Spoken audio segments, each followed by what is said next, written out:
지각에 뛰어나신 하나님의 은혜와 평강이 그리스도 예수 안에서 저와 여러분에게 함께 하시기를 축원합니다. 아멘. 오늘 말씀 제목은 복음을 전하시오라는 제목으로 골로새서 1장 27절로 29절 말씀 함께 은혜 나누도록 하겠습니다. 바울의 13편 서신 중에 옥중서신이라고 따로 구분해서 부르는 바울의 서신들이 있습니다. 말 그대로 옥중서신은 바울이 옥에 갇혀 있을 때에 각 교회들에게 보낸 편지를 우리는 옥중서신이다, 옥에서 썼다라고 해서 옥중서신이라고 합니다.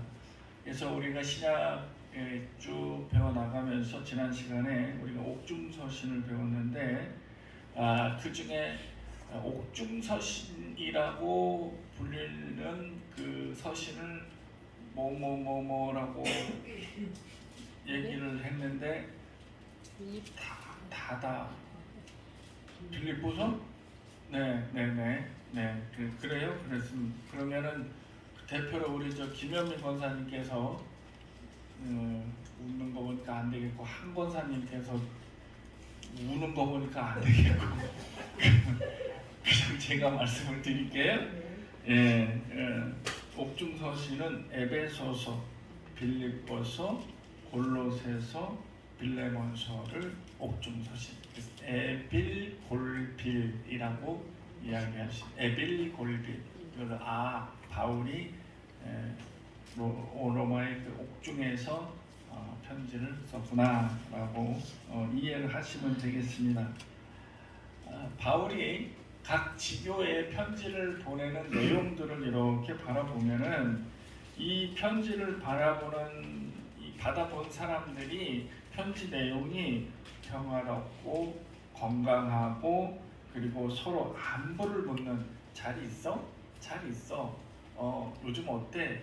괜찮아? 건강해? 괜찮아? 뭐 이런 정도의 평화로운 글들이 주고받았으면 참으로 좋겠는데, 이 바울이 보낸 편지에는 항상 그의 고뇌와 염려와 근심과 걱정을 담아내는 내용들이 주를 이루고 있다라는 것입니다. 오늘 배우는 말씀도 골로새서 역시도 마찬가지였습니다. 지난 수요일날 골로새서 서론에 대해서 이야기를 했죠.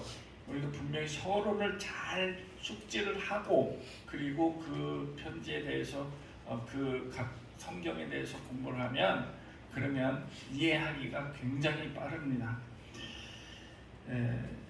우리는 일명 그 낙하산이라는 거를 뭐라고 얘기를 해요? 이게 사실은 군대에서 쓰여지는 용어잖아요. 낙하산을 타고 적진 깊숙이 침투하는 용도로 사용했던 것이 낙하산인데, 지금 현재 우리 현대에 와서 낙하산 그러면 뭐라고 생각을 하세요?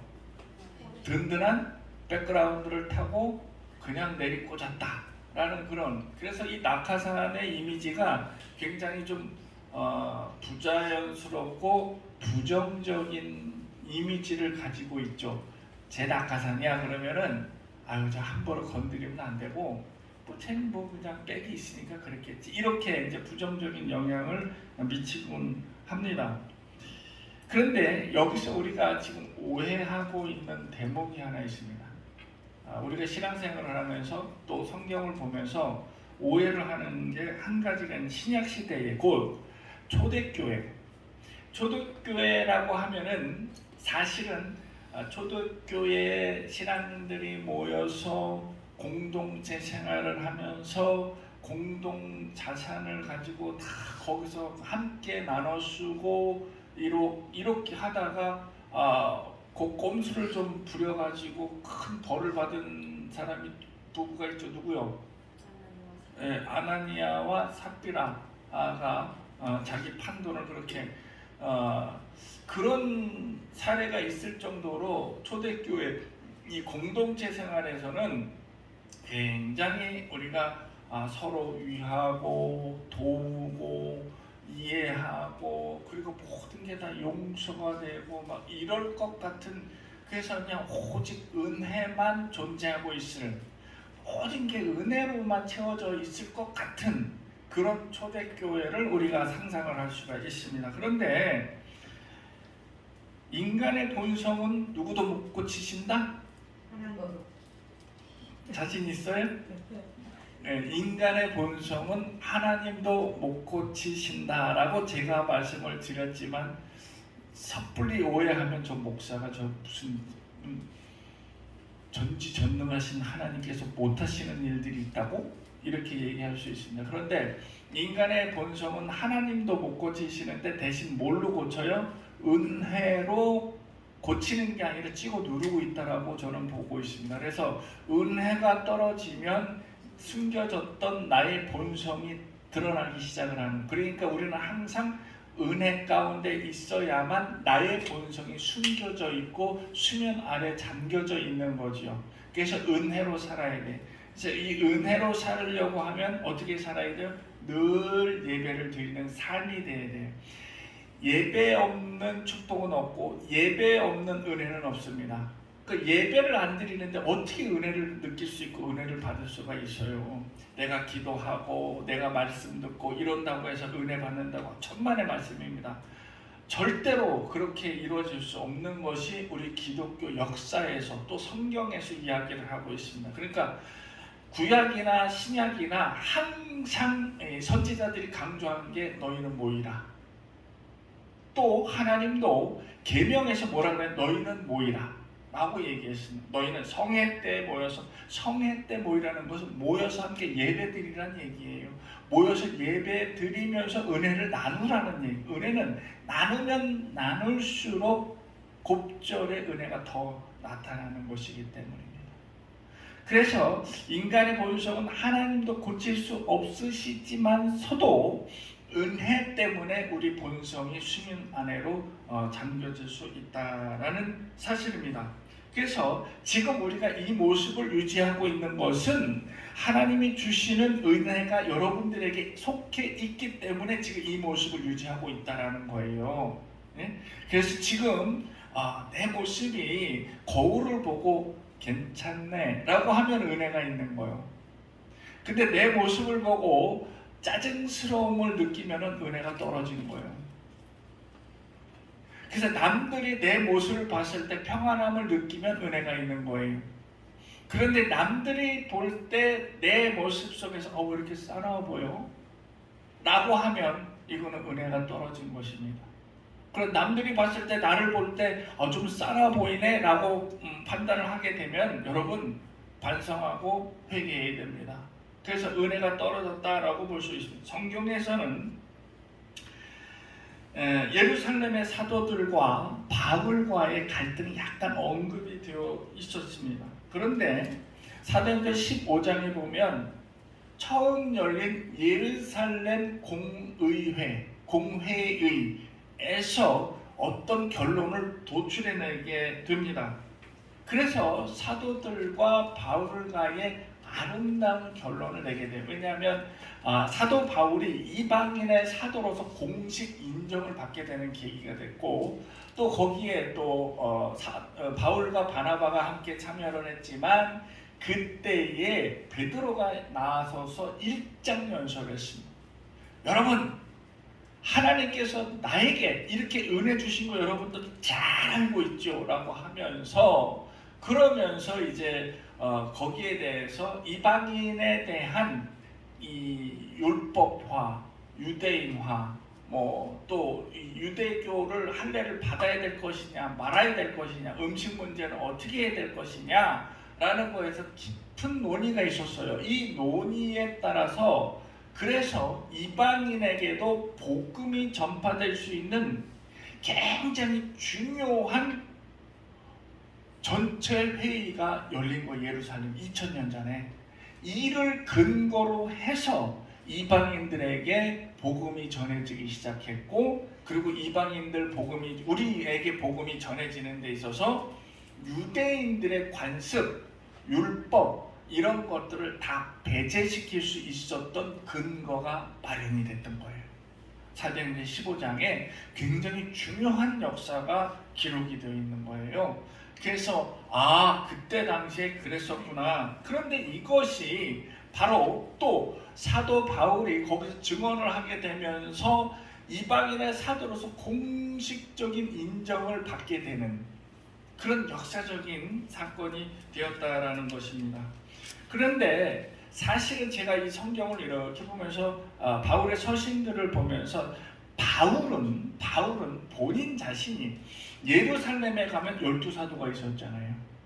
이 12사도들은 직접 예수님과 함께 공생애를 보냈던 사도들이었습니다. 그래서 그 권위라는 것이 굉장했습니다.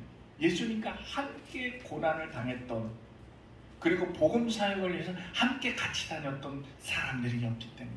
그런데 바울은 달랐어요. 바울은 스스로가 나는 예수님을 만났다라고 하지만은 내가 다메섹 도생을 갔을 때 예수님 직접 나한테 현현하셔가지고 나에게 안수해 주셨고 나한테 능력을 주셨고 나에게 깨달음을 주셨고 내가 이렇게 완전한 사람으로 변화할 수 있게끔 예수님께서 그렇게 나를 만지셨어 라고 하지만 본인 느낌이야. 본인이 경험한 거예요. 남들이 같이 본 것이 아니란 말이죠. 여기에서 오는 그런 어떤 그 모종의 일종의 열등감이라 할까?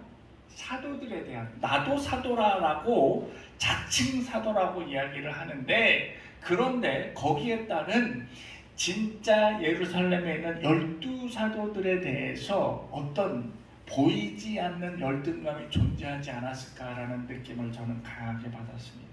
그래서 사도 바울의 서신들을 볼 때 1장 1절 이렇게 나오면 그때 뭐라고 얘기했냐면은 오늘 골로새서 1장입니다. 하나님의 뜻으로 예수님께 나는 전권을 이어받아서 예수님으로 인해서 사도된 나 바울은 이라고 기록을 합니다. 항상 그래서 그런 부분들을 가끔 이렇게 언급을 할 때 사도 바울의 서신들에서 가끔 이런 대목 익숙하잖아요, 그죠? 우리는 그냥 그렇게 이 바울이 그렇게 예수님에 의해 임명받은 사도된 나 바울은 예수님께 전권을 이임받은 나 바울은 이렇게 기록을 하는데 그렇구나라고 넘어갈 수 있지만 그 깊은 내면 속에서는 사도 바울 역시도 약한 인간이었다라는 거죠. 인정받고 싶은, 공식적으로 인정받고 싶은 그런 내면의 세계가 존재하고 있었다라고 저는 볼 수가 있습니다. 그래서 1장 1절에 사도 바울이 이렇게 언급을 할 수 있었던 것은 그런 측면이 강하게 작용하지 않았을까. 다른 사도들의 서신들을 보면 이런 문구가 없어요. 바울은 골로새 교인들에게 그들의 신앙이 잘 자라고 있고 그리고 이 신앙생활 잘하고 있다라는 것을 교사 에바브로를 통해서 보고를 받았다라고 서신에서 기록을 하고 있습니다. 그러면서 바울은 내가 항상 여러분들을 생각하며 여러분들을 위해서 기도하고 있어요 라고 서신에서 밝히고 있습니다.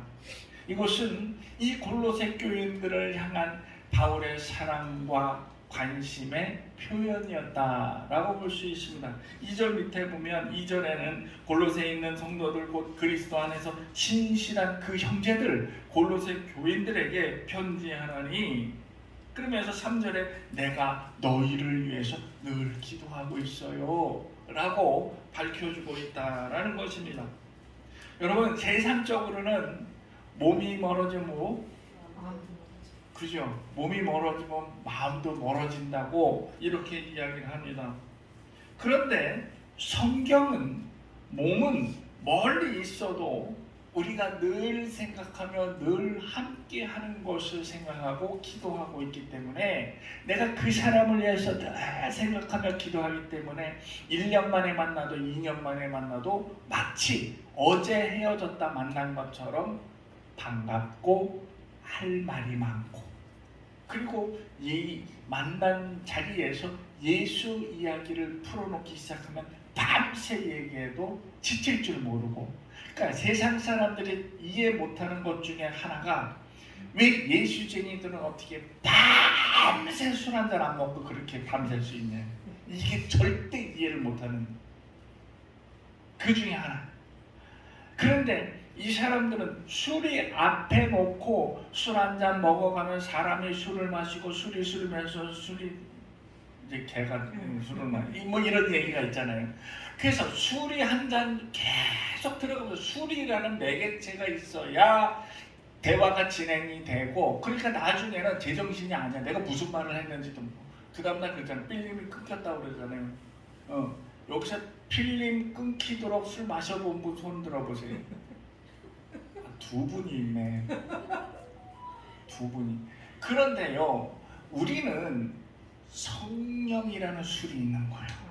우리 가운데. 그래서 성령이 매개체가 돼서 밤새 얘기를 해서 지칠 줄 모르게 얘기해. 예수 얘기만 나오면 지칠 줄 모르는 거예요. 이게 세상 사람들이 절대 이해하지 못하는 부분. 그리고 또 하나 이제 절대 또 이해하지, 세상 사람들은요, 술 한잔 먹어야 잘 놀아. 술 한잔 먹어야 노래가 나와. 그런데 우리 예수쟁이들은 술 안 먹고 그렇게 잘 놀아. 마치 술 취한 사람 같아. 제가 옛날에 사업할 때는요, 그때는 술 한잔 안 먹고 그렇게 잘 놀았다고 늘 해요. 이제 그렇게 생겼어요, 안 생겼어요? 안 생겼죠. 예. 근데 술 한잔 안 먹고도 잘 놀았습니다. 예수 믿는 사람들의 특징이 그거예요. 술 한잔 안 먹고. 왜? 술이라는 것이 우리에게 필요하지 않으니까. 2절에 보면은 그러므로 바울이 성도 여러분 이렇게 얘기를 하면서 성도에 관해서 기술을 하고 있어요. 우리는 흔히 성도, 무슨 성도, 무슨 성도, 이현교회 성도 여러분 이렇게 얘기하잖아요. 근데 이 성도 이렇게 얘기하니까 다들 아무 거부감 없이 잘 받아들이고 있다는 거예요. 그런데 성도란 뭐냐? 우리는 분명히 성도가 뭔지는 알고는 넘어가야 되는 거예요. 성도라는 것은 그리스도 안에 있는 자를 성도라 얘기합니다. 교회 안이 아니고 그리스도 안에 있는 사람을 성도라 표현할 수 있습니다. 그러니까 그리스도 밖에 있는 사람은 누구요? 이방인이요. 이 교회 한 공간에 있어도 그리스도 밖에 있다면 다 이방인인 거예요. 그래서 성도가 될 수 없는 거예요. 그리스도 안에 있는 사람은 내가 성도인 거예요. 그래서 우리는 그리스도 안에서 신실한 자를 성도라 부를 수 있다. 그러므로 제가 함선숙 성도님 그러면 그리스도 안에 있는 자로 인정을 한다는 거예요. 제가 물론 성령께서 인정을 하셔야 되겠지만 일단 1차적으로 제 눈에 보이는 성도라 할 수 있다라는 것이죠. 바울이 골로새 교회 교인들에게 전하고자 하는 이야기가 있습니다. 그것은 뭐냐면 교회의 머리가 되시는 주님 그리스도 예수를 언급하고 싶었던 거예요. 왜냐하면 그때 당시에 이 헬라 철학이 만연하고 있었기 때문에 실제 바울은 아테네에서 스토아 학파와 에피쿠로스 학파와 직접 맞붙어가지고 논쟁을 벌인 적이 있습니다. 너희들이 알지 못하는 신에 대해서 내가 얘기를 해줄게 라고 하면서, 그러니까 그 얘기를 듣던 사람이 가만히 듣다가 부활 언급이 되니까 비웃기 시작했어. 그때 몇몇 주를 따르는 자, 나도 예수 믿겠소 라고 하는 사람 몇몇 사람이 생겨났다라고 성경에 기록이 되어 있습니다. 실제 그 철학이 중세 철학이고 지금까지도 그 철학의 맥을 이어서 내려오는 그 철학자들과 거기서 맞붙었다는 거예요. 실제로 부딪혀서 얘기했다는 거예요. 그래서 골로새 교회에도 이런 철학이 침투해 있었다는 거예요. 교회 안에 스토아파라든가 에피쿠로스파라든가 영지주의자들이라든가 이런 사람들이 침투해 있어서 굉장히 교회가 혼란해지고 있었다라는 것입니다. 그래서 이 편지, 골로새 교회들에게 보내는 편지에게 예수 그리스도에 대해서 가르쳐주고 싶었고, 이를 우리가 신학적 용어로 뭐라는 기독론이라고 이야기합니다. 이걸 또 다른 이야기로 그리스도론이라고 이야기합니다. 이걸 뭐냐면 예수 그리스도가 누구시냐에 관해서 한 과목으로 신학계에서는 한 과목으로 배우고 있습니다. 바울은 여기서 예수에 대한 기독론에 대해서 이렇게 얘기하는, 첫 번째 그분의 신성에 대해서 이야기 15절에 보면은 눈에 보이지 않는 하나님이 눈에 보이는 하나님으로 나타나신 분이 예수 그리스도이시다 라고 정의를 내리신 거예요. 이게 예수님의 신성에 대해서 이야기를 한 것입니다. 두 번째로 그분의 인성. 자, 그러면 예수님은 신성과 인성을 갖추신 분이요. 그래서 이 세상에 육으로 오셨을 땐 실제 인간의 고민과 근심과 아픔과 고통을 느끼실 수 있는 육신으로 오셨다. 이것을 뭐라? 성육신 하셨다라고 이야기를 합니다. 이거 15절에는 하나님의 형상, 보이지 않는 하나님이 눈에 보이는 하나님으로 나타났다라고 얘기하고, 그의 육체로 나타나 인간의 육신으로 성육신 하셨다라는 것을 22절에 기록을 하고 있습니다. 왜 그랬냐 하면 여기에 골로새 교회에 침투해 있는 영지주의자들 때문에 하나님도 인간의 육신으로 왔다. 영지주의자들은 뭐냐면 영만 거룩하면 되는 거예요. 육은 어떻게 되든지 말든지 영만 거룩하면 되는 거예요. 이게 영지주의자들의 특징이었습니다. 그러나 사도 바울은 영도 육도 동시에 영육 간에 아울러 우리는 강건해야 한다, 깨끗해야 한다는 것을 그러니까 너희 육신을 함부로 다루지 마라, 영지주의자들처럼 그러지 마라 라고 이야기를 한 것입니다. 세 번째로 그의 신분에 대해서 이야기합니다. 예수님은 이 세상의 주관자이십니다. 16절 17절에 이렇게 이 세상의 주관자시고, 18절에서는 온 세상 교회의 머리가 되시는 분이 바로 예수 그리스도이십니다. 그러므로 여러분, 머리 대신 예수 그리스도를 쫓아 여러분들은 각 지체가 되어 있어야 합니다 라고 바울이 이야기하고 있습니다. 마지막으로 그의 사역에 대해서 이야기하고 있습니다. 바울은 예수님의 사역을 화목의 사역에 집중해서 기술을 하고 초점을 맞췄는데 20절 22절의 말씀입니다. 이것은 우리가 잘 알고 있습니다. 예수님의 사역이 뭐요? 그러면 화목의 사역입니다. 그러면 가만히 있어요. 그게 무슨 뜻일까? 그런데 이 이야기를 인간과 하나님 사이에 뭐가 가로막혀 있어요? 죄라는 것, 이렇게 다 알고 있다고. 다 알고 있어요. 다 알고 있어요. 죄로 인한 갈등 관계에서 그리스도의 희생이 바로 인간과 하나님 사이의 화목 사역이라는 것이죠.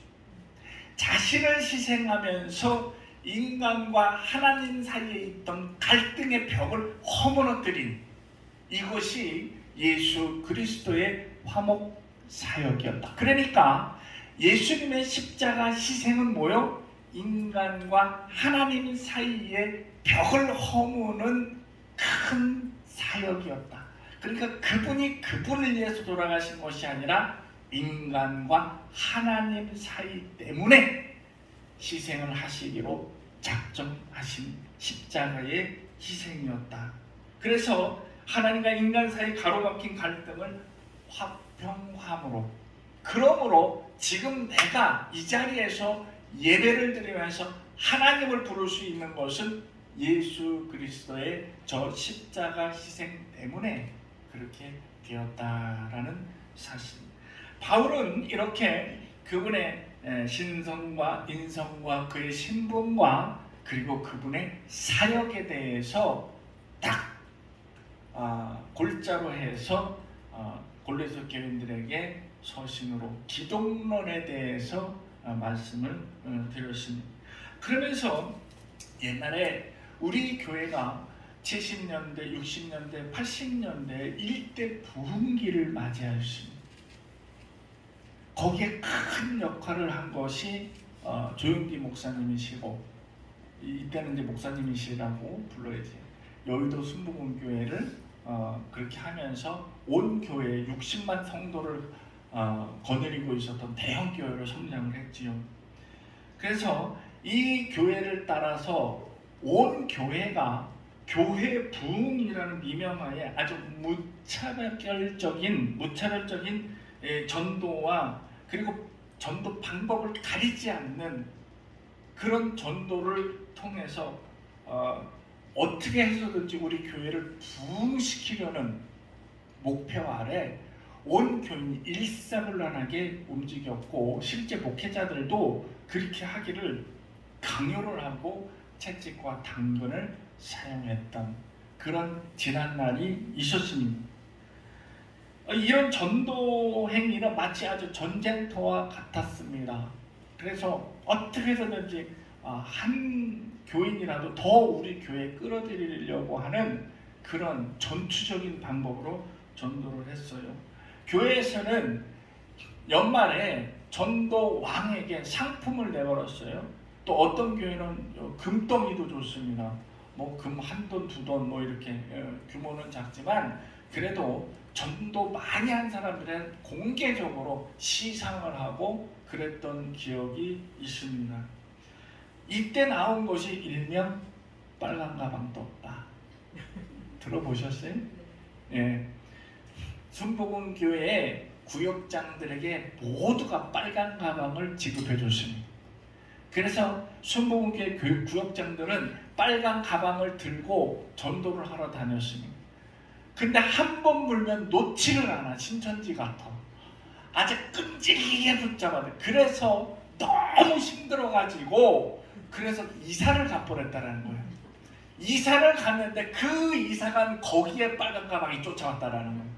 그래서 일명 빨간 가방 떴다라는 유명한 일화가 생기기도 했습니다.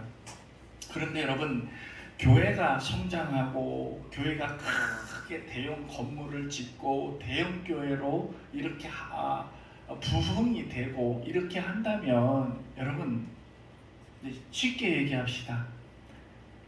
교회가 그렇게 커진다면 여러분들에게 뭐가 생겨요?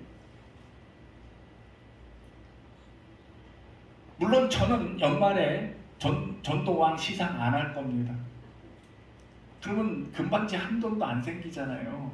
그죠? 솔직히 아무것도 생기는 거 없습니다. 우리에게 남는 게 하나도 없습니다. 그런데도 우리는 전도에 대해서 굉장히 관심을 갖고 저 문을 열고 새로운 뉴페이스가 등장을 하게 되면 굉장히 시선 집중을 하고 관심도가 급상승하게 되죠. 바울은 우리가 예수 그리스도를 전해야 하는 목적에 대해서 분명하게 가르치고 있습니다. 우리가 전도를 해야 되는 목적이 뭐냐? 다 같이 28절을 읽어보도록 하겠습니다.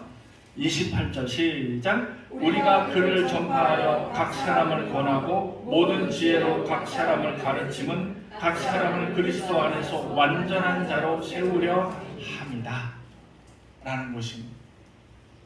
그래서 그리스도 안에서 완전한 신앙인이 되게 하기 위해서는 이방인, 곧 그리스도 바깥에 있는 사람을 그리스도 안으로 끌어들여야 된다는 거예요. 그런데 오늘 말씀에서 하나님 앞에서 완전함이란 뭐냐? 이게 굉장히 중요합니다. 이것 때문에 우리가 전도를 하는 거예요.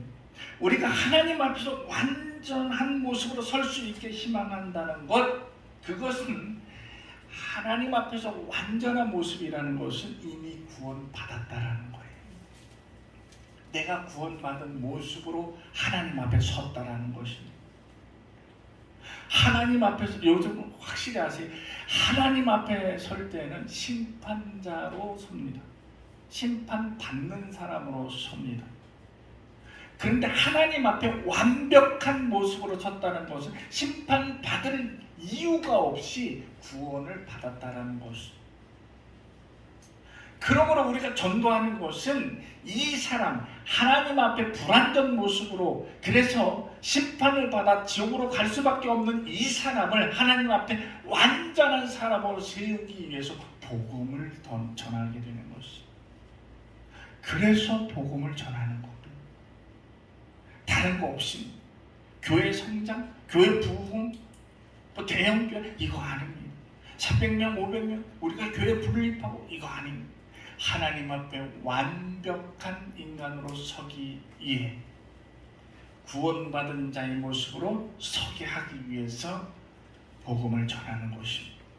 그러니까 여러분, 바울이 우리에게 복음을 전하는 이유, 목적에 대해서 이렇게 기술해 준 것에 우리는 감사해야 할 것입니다. 그런데 그러함에도 불구하고 언제나 염려가 되는 것은 완전함이라는 것은 이 세상에 존재할 수가 없습니다. 그래서 완벽하지 않은 그들에게, 교회에 침투한 그들에게 경고를 함으로써 다시 한번 자각을 할 수 있는 편지를 띄워준 것이다 라고 볼 수 있습니다. 여러분, 우리도 마찬가지입니다. 우리가 보기에, 내가 느끼기에, 내가 판단하기에 내가 완벽하다라고 느낄지라도 하나님께서 보시기에는 늘 불안해 보입니다. 나는 완벽해, 나는 잘났어 라고 해도 하나님은 판단은 다르십니다.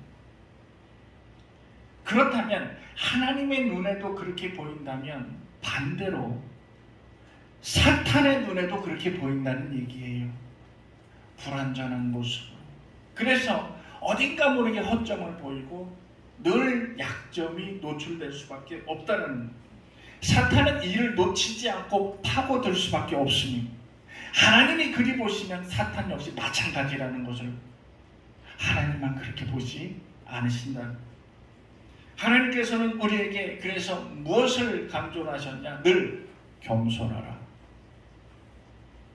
이를 강조하셨습니다. 왜냐하면 여러분, 우리 옛날에 테이프, 비디오 테이프 있죠? 옛날에 비디오 가게도 많이 생겼죠? 비디오 테이프 탁 틀면은 제일 먼저 나오는 게 뭐예요? 만화처럼 호환마마, 호랑이보다도 더 무서운 불법 복제, 뭐 이런 거 얘기 나오죠. 그럼 여러분, 호환마마, 호랑이보다도 더 무서운 것이 바로 교만입니다. 성경은 교만이라 얘기하고 있습니다. 잠언에 일만하게 뿌리는 뭐다? 돈이다라고 기록이 되는데, 저는 일만하게 뿌리가 교만이다라고 판단할 수 있습니다. 그렇게 감히 말씀을 드릴 수가 있다는 것입니다. 호환마마, 호랑이보다도 더 무서운 것은 하나님을 향한 교만입니다. 그러므로 이 교만 때문에 민족이 화를 당하고 민족이 멸망을 당할 수가 있다라는 것입니다. 여러분, 우리가 복음을 전하는 것은 우리의 사명입니다. 주님도 때가 있든지 없든지 늘 복음을 전하라 라고 명령하셨습니다. 그래서 우리는 그 명령을 받아 복음을 위해 애쓰는 것은 마치 당연한 일입니다. 그런데 복음을 전할 때는 복음만 전하십시오. 복음을 전하되 이방인을 위해서 설득하려 하지 마시고 논쟁하려 하지 마시고 그냥 예수님만 전하세요. 어떻게 몰라요. 나는 예수를 전했기 때문에 그 나머지는 성령께서 알아서 하십니다. 그 나머지까지 여러분이 걱정 근심할 필요 없습니다. 오직 그리스도 예수만을 위해서 전하고 우리 목사님이 신령하신데 예언 기도를 하시는데 치유 은사가 있대 뭐 이런 되도 않는 얘기 하지도 마시고 그리고 부자 되는 축복 우리 교회 나오면 다 부자가 돼 우리 교회에서 사업이 해결돼서 이런 얘기 하지 마시고 복음을 전할 땐 오직 그리스도 예수만을 전하십시오. 해서 오늘 설교 말씀 제목을 복음을 전하시오라고 제목을 잡았습니다. 이 한 주간 우리는 이 말씀 갖고 여러분 때를 얻든지 못 얻든지 말씀을 전할 때 오직 예수 그리스도만 복음만을 전하는 저와 여러분이 되시기를 주님의 이름으로 축원합니다. 기도하겠습니다.